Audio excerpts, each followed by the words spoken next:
If you're hoping you can keep your kids from having them, forget about it. They're going to have traumas. It's part of human development.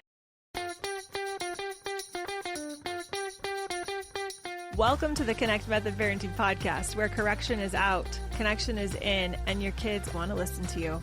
I'm Andy Martineau, creator of Connect Method Parenting, here to help you stay calm, confident, and connected no matter what.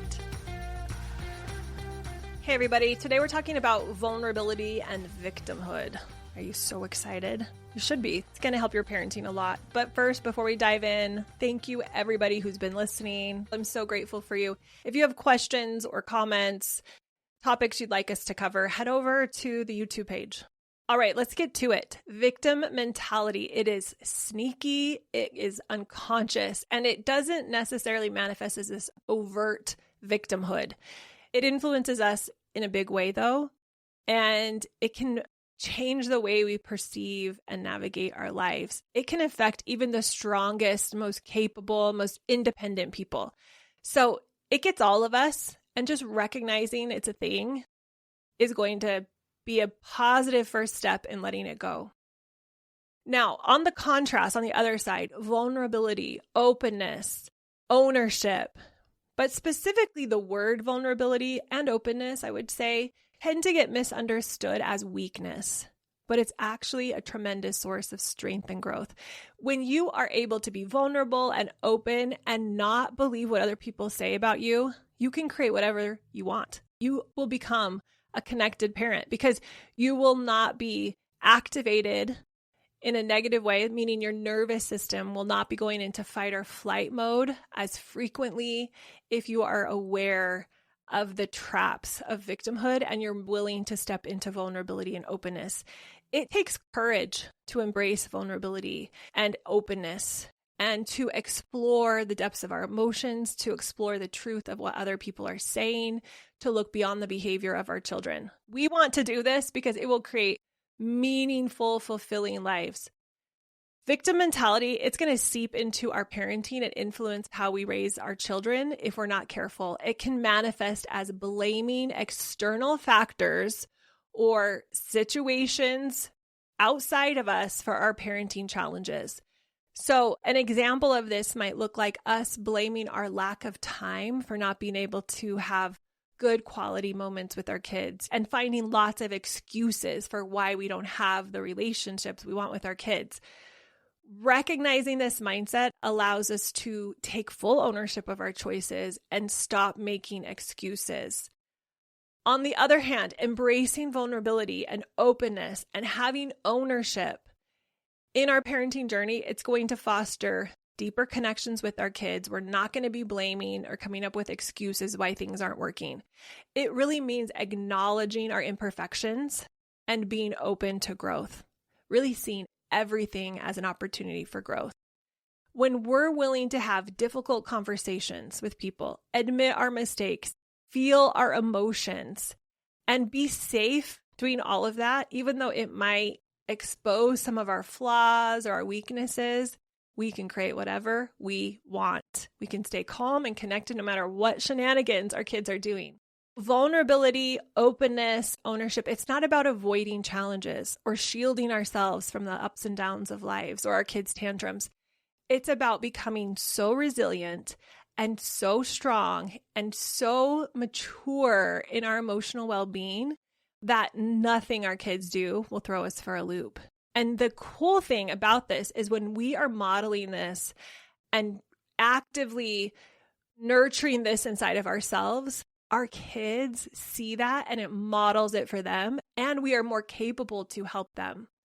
So as parents, we're going to play a vital role in helping our children create this healthy mindset. The victim mentality can often be elusive. It can creep into our lives without us even realizing it. So that's why throughout this podcast today, I'm going to give lots of examples so you can see how you might be missing it in broad daylight. I do also want to acknowledge that for a lot of us, I would say all humans, whether it's a big trauma or a little trauma, and when I say that, capital T trauma, lowercase t trauma, there are different levels of intensity of traumas, but our nervous system will create a trauma, you could call it a trigger, program, a belief in our subconscious brain to try to protect us from a perceived danger. One of the ways our nervous system tries to protect us against dangerous situations is to perceive ourselves as the victim. When our body gets into a situation that, for whatever reason, feels dangerous to our nervous system, it is going to label that as something to be careful of, to protect ourselves against. And you could classify that as a trauma. So we all have them. If you're hoping you can keep your kids from having them, forget about it. They're going to have traumas. It's part of human development. And then we work through them and move forward. So everyone is going to have a time where you have felt like a victim. A lot of these stem from our childhood. And this is normal. Recognizing that this is normal, it happens, it's our nervous system's way to protect us, is going to help us not make it personal, not feel bad about it. We are going to have situations because of our nervous system considering something as a dangerous situation or trauma, us feeling like a victim to it, that will create triggers or ways that our body is trying to protect ourselves from the perceived danger. This could look like defensiveness, blaming, all of these things, not being patient. Those are attributes or behaviors that are associated with us when we're in victimhood. So this is what all of us are dealing with.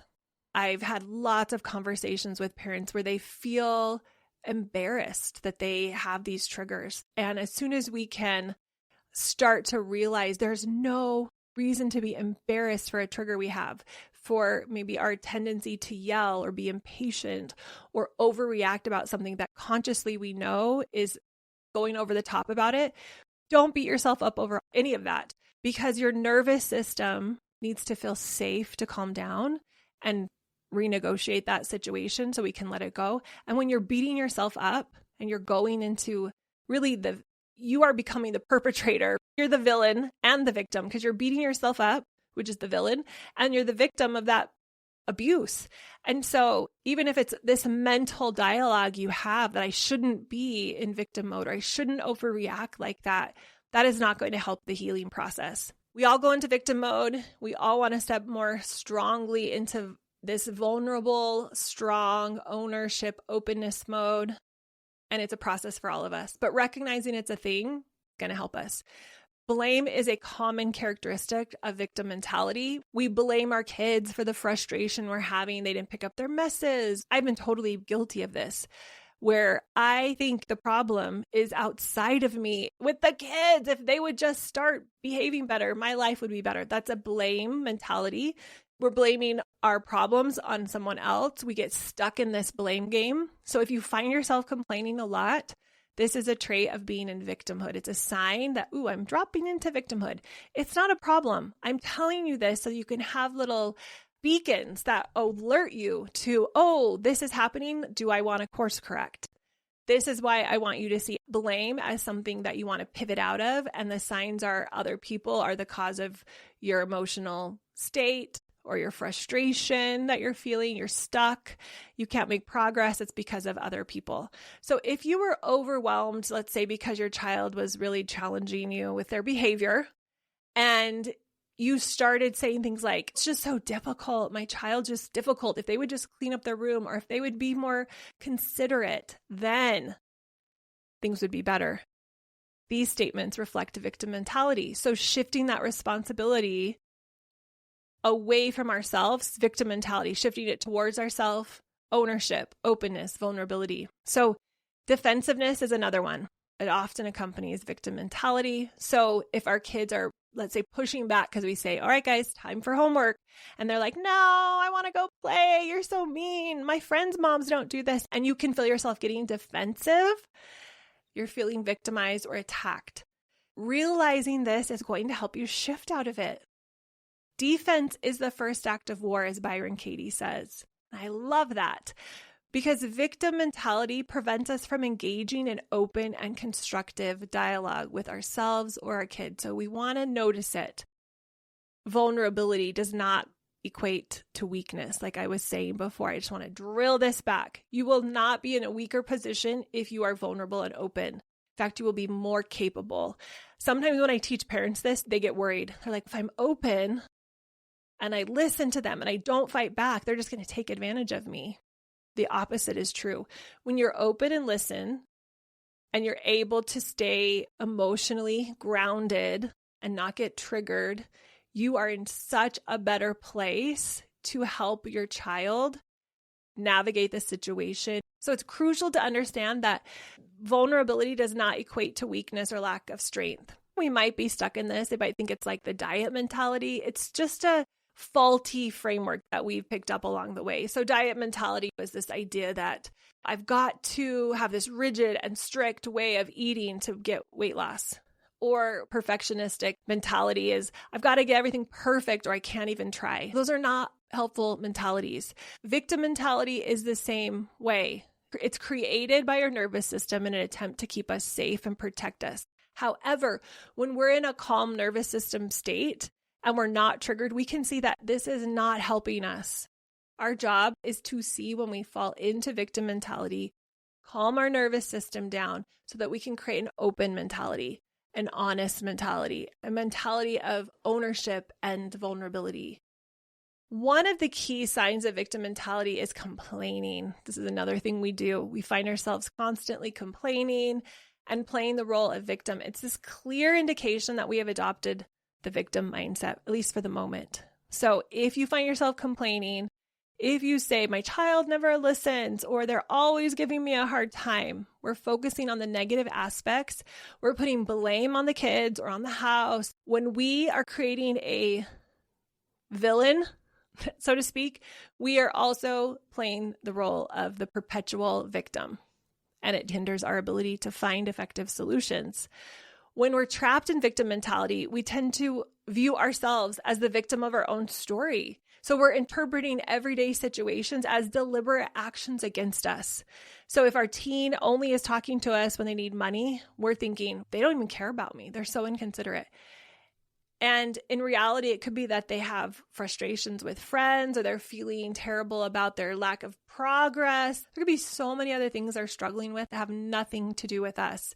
So even though most likely the reason he's ignoring you has nothing to do with you, when we are in this complaining victim mode, everything has personal meaning. It's always, they're doing this on purpose. So it's crucial to recognize this distortions in our thinking. So personal example, many years ago, I was doing my dishes and I looked out the window and I saw two of my friends at the park and they hadn't called me. I was so hurt. I was really hurt because we did a lot of stuff together and I was really surprised. So I sat there for a while. I totally made it about me. I immediately jumped to the conclusion that they were intentionally excluding me. Why wouldn't they just text me or walk to my door? And I framed it as an attack against me. I perpetuated the victim mentality within myself.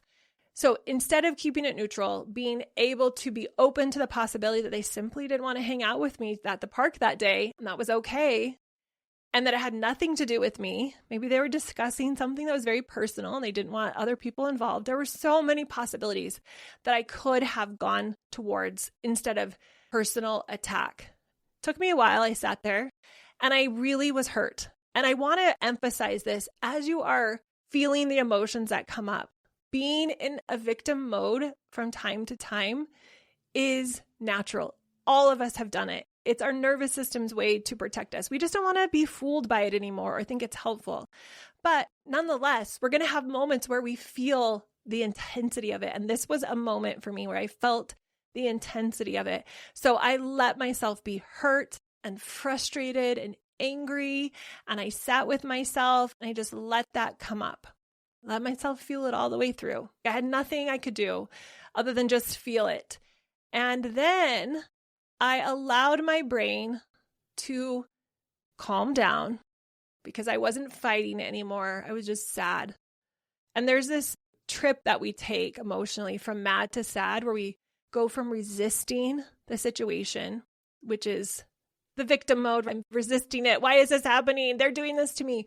To surrendering to the situation and just feeling sad, but not being victimized anymore, realizing there's nothing I can do to change this. And I'm just going to let it be. And I'm going to let this make me stronger. And that's the journey I was able to go. That's the journey I want all of us to be able to go as we navigate out of victimhood, because it's really powerful. When we can pause and get present, which is the first step in changing our mindset, and Connect method parenting is slowing down and gaining awareness. Then we can become the watcher of our experience, and we can see how we have taken the locus of control and put it in someone else, in this case, in my two friends sitting across the street on the park, instead of keeping it inside of me. And I noticed that, and I surrendered, and I let myself feel it, and I let myself feel all the feelings and get emotional. And then I decided to say to my own nervous system, I sometimes talk to my nervous system, and I said, thank you, nervous system. Sometimes I'll say body, or just thank you for trying to protect me, and thinking we needed to defend ourselves against my friends going to the park without me. But I don't believe that anymore. I don't need to be the victim of this. This is not anything I'm believing anymore. I was able to explore a different perspective and engage in this open dialogue with myself and transition out of it. And this is one of the ways we can get out of victim mentality, is to realize that our nervous system is trying to protect us. We're going to slip into it. We notice the thoughts. We notice when we're blaming, when we're complaining, when we're getting defensive, and we don't play the game anymore. We don't stay stuck. So let's say your child decided to lie to you about their homework. They're like, yeah, I'm done, Mom. And they went out and played. And then you went and checked their homework and they hadn't done anything. The victim mentality would be us stepping into thinking they had done this intentionally, they're deceiving us, we're frustrated because they're not telling the truth, versus when we step into ownership and vulnerability, it's, okay, let me consider why they might have lied to me, why they decided to go play when they knew their homework wasn't done, what might be happening inside of them. Let me believe they're doing their best right now. Let me keep my nervous system calm and not activated, because this has nothing to do with me. It just has to do with something going on with them. And the best way I can figure out what's going on for them is by me staying calm and connected and in a place of openness, vulnerability, and ownership. There might be some things that I need to confront with myself of how I've contributed to him thinking lying was the solution. I want to look at those things. I want to look at what's going on in his life. I want to be able to explore it all. And shifting out of victimhood, blaming, shaming, shouldn't happen, to this is fine, it happened. Information, let's move forward. That's ownership. That's vulnerability. That is when we get to create incredible connection. A lot of us, we just like this victim mentality. I wouldn't say we like it, like we crave it, but it's something we become so familiar with that it's become part of who we are. So we fall into the victim mindset. We think that we need to have someone else be responsible for our challenges. It's all subconscious. So another story, I'm just going to lay all my stuff out there. When COVID hit, my girls started making cookie dough almost every day. And I just decided I'm eating cookie dough every day. I'm going to sit on the couch and watch shows with them and play games. We didn't go out very many places. It was in some ways a really beautiful time as far as family connection. However, my body took a toll. I started gaining weight and I definitely wasn't as in shape. And I had a lot of excuses. I was in a very victim mindset around it. It was because it was COVID and I couldn't go out and the girls were eating cookie dough and I was bored and I wanted to eat cookie dough with them. It was a bonding experience. I had all my reasons. Once COVID was over, I did not like the number on the scale. And more even than that, I didn't like my lack of commitment to my physical health. Eventually, it took me a while because I floundered in the victimhood for a while. But eventually I hired a health coach. I was inspired because my younger sister started working with a health coach and making mad progress on her health. And I thought, I want that for me too. I'm going to stop being a victim. So I hired the same health coach and he laid everything out for me I could possibly want. And 4 months later, I'm on a call with him and I catch myself telling him all of the reasons this program is not working for me. I hadn't really lost any weight, but I also hadn't followed any of his plans. I wasn't exercising like he asked me to consistently. I wasn't addressing my mindset. I wasn't fixing my food. And I remember saying, I'm so mad. This isn't working for me. I don't think it's going to work. And that's when he helped me see what a victim I was being, because I really hadn't changed anything.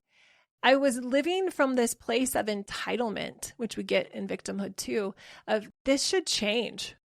And I don't know who should do it, but it should change right now because I need this to change. But I'm not doing the work because it's somebody else's fault. I just need to take some supplements for my hormones or whatever. I have bought those silly weight loss pills before, and it's just another way of trying to shortcut stepping into honesty and openness and vulnerability and ownership. This call I had with him about 4 months in was when I realized, oh, I'm being a victim. It took me 4 months in the program, and now I'm doing it. I'm in the middle of it, and it feels so good. And it's really fun to see my brain have some little tantrums around this new area that I haven't worked on very hard for a while. I've worked really hard with parenting. I've worked really hard with my relationship with my husband. I've worked really hard in a lot of areas of my life, but I haven't worked hard in fitness for a long time. And so it's a new place for my brain to grow and develop. So if you are sitting here thinking, Andy, I am so on top of it with my career, I don't go into victimhood. Yeah, because you've practiced it there intentionally.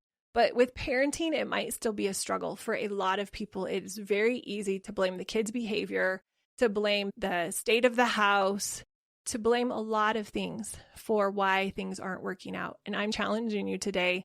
We're going to stop that, right? We're going to stop that. Say, I will stop it because I want you to not be stuck. And it's within your power to not be stuck.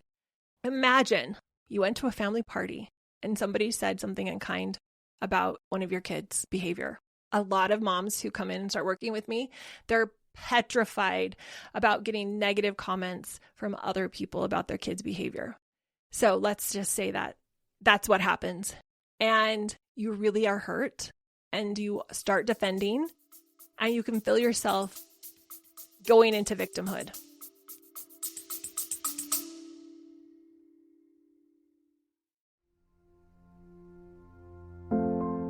If you're new to Connect Method Parenting, I have a great way for you to get started. I've created a free course that covers some of the biggest challenges parents are facing and how Connect Method Parenting solves them. In an hour, we're going to talk about why parenting is so hard, how to get your kids to want to listen to you, how to stop yelling and losing your cool, and become that calm, confident, connected parent for good. It's the fastest way to get started using connection as your go-to tool for influencing and impacting your kids. Go to cmp.works/course to get instant access today.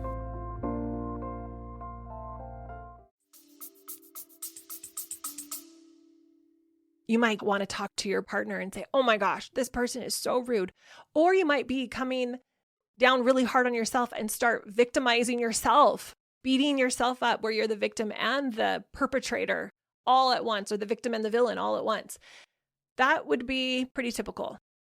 However, let's contrast that with what that would look like if you stepped into a state of open vulnerability where you were really owning yourself.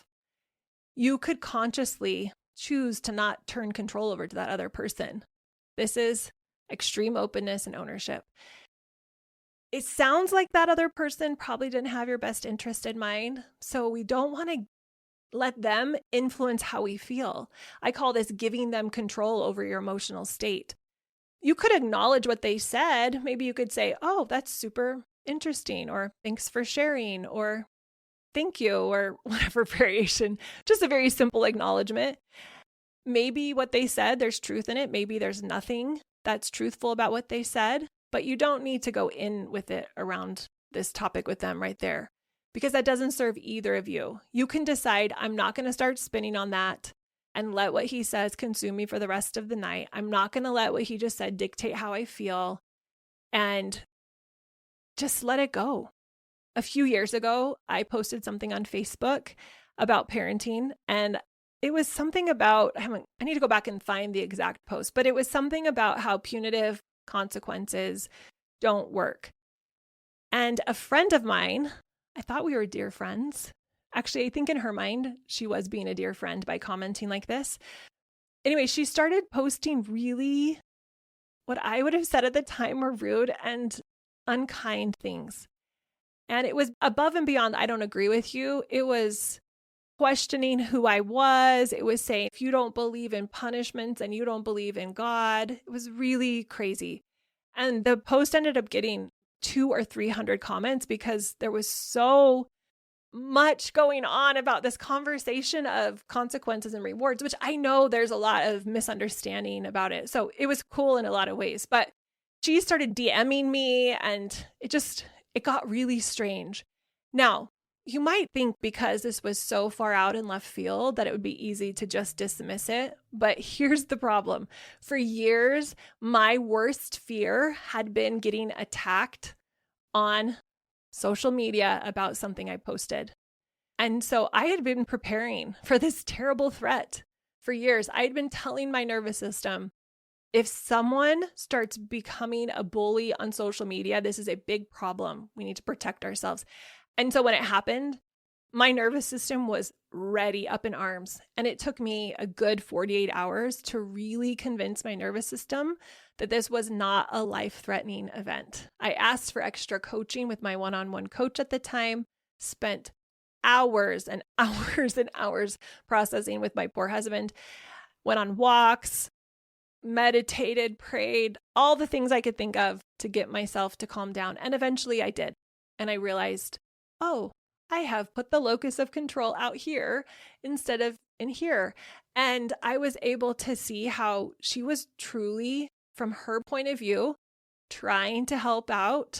And I was able to DM her and say, thank you for sharing your opinions with me. I understand that you are trying to help and that this is your way of doing it. And I really believe we have the same core intention. We want the same things out of life.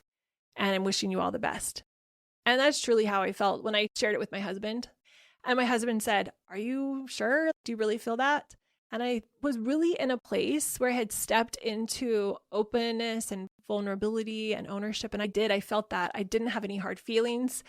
I truly felt peaceful about it. And I've seen her since, and it's been fine. And I don't need to defend myself against her, even though for a period of time, my nervous system thought it was a level 3 attack or whatever you call you know what I'm saying? A big, huge, fat attack. That's what it thought. So the key to avoiding victim mentality is being open, being vulnerable, realizing nobody can say anything to us that will damage us. We're whole, complete, worthy. And whatever comes out of their mouth, that just has to do with them, not us. And the reason I know that we're whole and complete and worthy is because I believe that just by being born here, we are full of worth. We don't need to earn our worth or our lovability.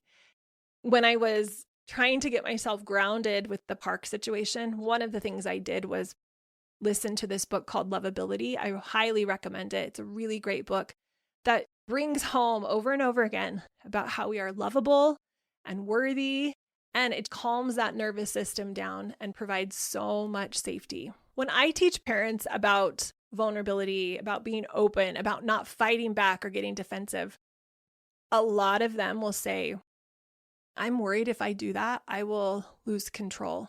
They will just think it's okay to talk back or to not do their homework. And that's not what I'm saying. And actually, the opposite is true. The more that you stay in a place of openness, vulnerability, and ownership, the more impact and power you'll have in conversations with your kids, because you're not going to be emotionally triggered. You're not going to get sucked into their drama.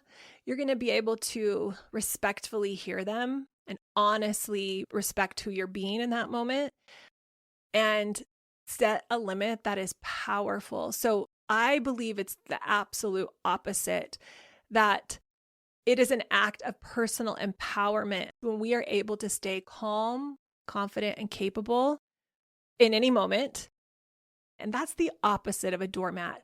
When we choose not to allow someone's words to devastate us, we retain our inner power and strength. It's about acknowledging their opinions and actions and how they reflect them, not us. So if our kid's giving us a big attitude when we say TV needs to be turned off, instead of reacting with defensiveness, instead of getting stuck in the tug of war and becoming a victim to their complaining, by calmly acknowledging their opinion and reminding ourselves that it's simply their opinion, it's totally fine. They don't want the TV to turn off. And we get to stay in our place of emotional stability and set that limit. Responding in this way shifts the whole experience, and it prevents us from descending into victimhood. We can set a connective limit and stay calm and confident no matter what. This is everything. Our emotional reactions are influenced by whether or not we believe the comments or opinions being shared with us or directed towards us. When someone makes a comment that aligns with our own insecurities or self-doubts, it's going to have a stronger impact on our emotional state. Recognizing this connection allows us to navigate situations with a lot more awareness and resilience. So let's say you're walking down the street, you're sporting your backpack, and someone comes up to you, point blank, looks you in the eyes and says, "I hate your purse. It's terrible." But you aren't wearing a purse, you're wearing a backpack. There would be no truth to what they were saying. And most likely, you wouldn't be deeply affected or take it personally because you literally don't have a purse. You're wearing a backpack. This is because there's no alignment to insecurities or self-doubt.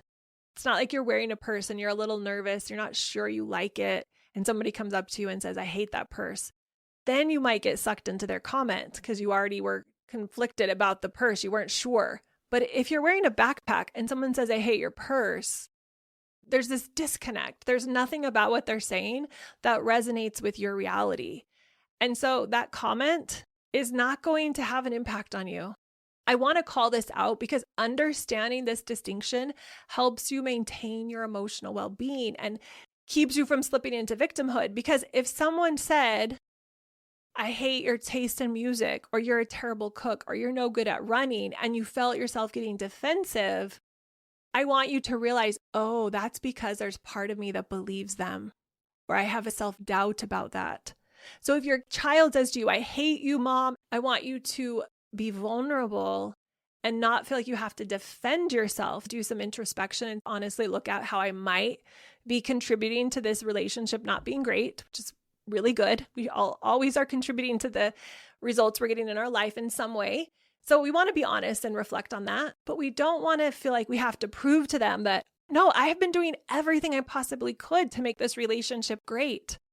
If we go into defensive mode and we need to defend against their comment, it's because there's part of us that believes it's true. But when we are defending against their comment, we're not going to see the truth. We're not going to be able to discover or grow. So if you're getting defensive, that means there's something to explore. That means there's some part of you that is doubting yourself, and you want to go in there and inspect. Don't try to prove that it's not true. If you have to prove that it's not true, you don't totally believe it yourself. Many years ago, I had someone sit me down in a public place and for 2 or 3 hours tell me all of the things that they didn't like about me, that I had done wrong, and I was shocked. I was thrown off guard and I fell into victimhood. She sat across the table from me and named all of these things. I could feel myself getting defensive. I thought, how could she do this to me? What is she saying? Why is she saying these things? She's so mean. And I went from defensive to blaming her. I was self-loathing. I would start believing the truth of what she was saying. I would get mad at her, upset, judged her for being unkind, on, this emotional roller coaster, as you can imagine, for 2 hours. And I was trying to be on my best behavior because we were in a public place, but inside I was just being torn up. My nervous system felt attacked. And the only way out of it that I felt was possible at the moment was to protect myself and to prove to her how wrong she was. That did not work. When we are in victimhood and we're trying to prove to someone hey, this is not right. First of all, we're needing to defend something that we think might be true about ourselves. So there's that aspect. But also, that person is in victimhood too, and they're blaming us for their problems. We are not going to be able to disprove their theories by giving them evidence in the contrary. Their brain's just not going to accept it. So this is where I was. After the fact, not in the moment, it was very difficult in the moment, but after the fact, I started asking myself why what she was saying was bothering me so much. If it wasn't true, why was it bothering me so much? Or if I thought it was true, what could I do to improve that part of me? A few days later, I really dove into this question of how could this be true? Where is the truth in what she's seen? And I looked through the list of things she told me about. And now that my nervous system was calm, I could find truth in almost everything she said.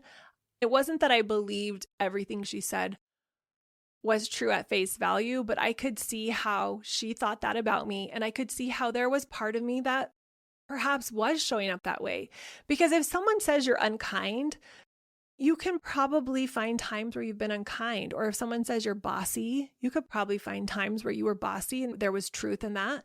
So rather than dismissing what she'd said entirely, I was able to objectively evaluate its validity and use it as an opportunity for personal growth. And it was the moment I finally said to myself, what if it's okay if it's all true?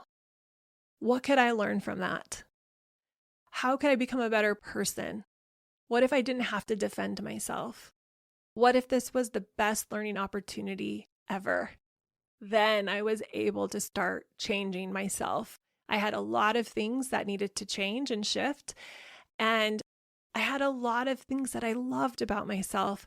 And I grew so much through this experience. Even though it was hard, it grew me up so much. And I realized the power of not fighting, of not needing to prove myself, of not needing to show I was worthy or kind. So when we don't need to protect ourselves and when we can still be safe, that's when things start to shift. The reality is none of us are perfect humans.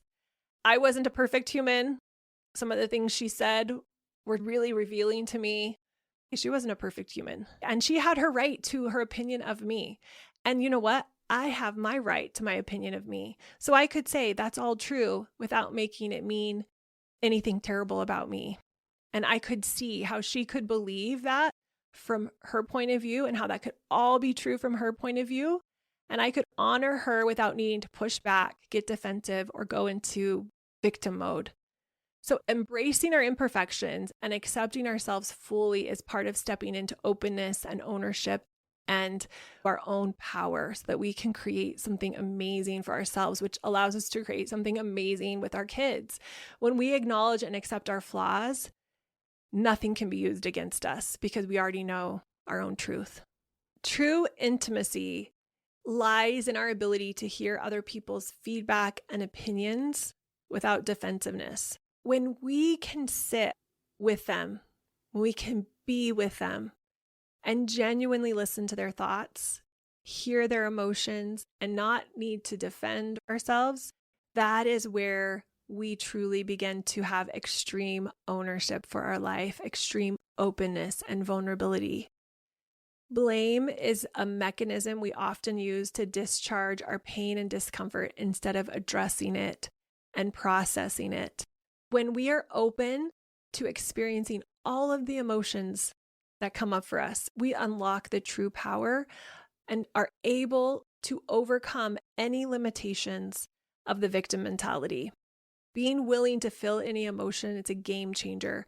No emotion is too scary or overwhelming if we can approach it with courage. It's about confronting our fears and not trying to avoid discomfort, not trying to make it go away by blaming someone else or defending ourselves. In our parenting journey, it's essential to identify areas where we may be avoiding emotions. Are there conversations we're unwilling to have because we fear the emotions that might come up? And if that's so, why? Who am I blaming? What am I afraid of?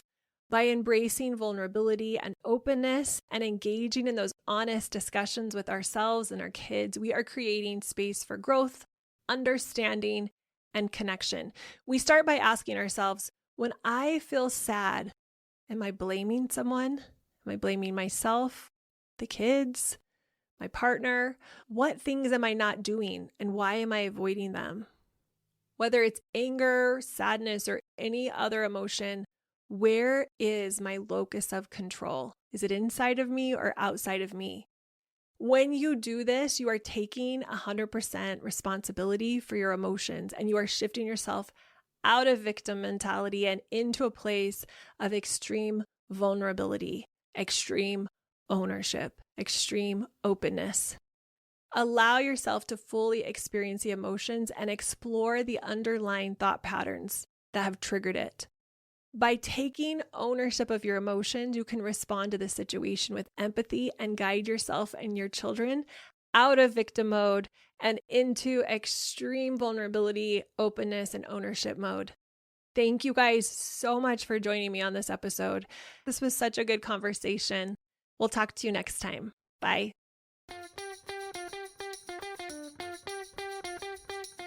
If you enjoyed listening to this podcast, come check out League, my Connect Method parenting coaching program, where we take this material and we apply it using my proven formula. Head over to cmp.works/join.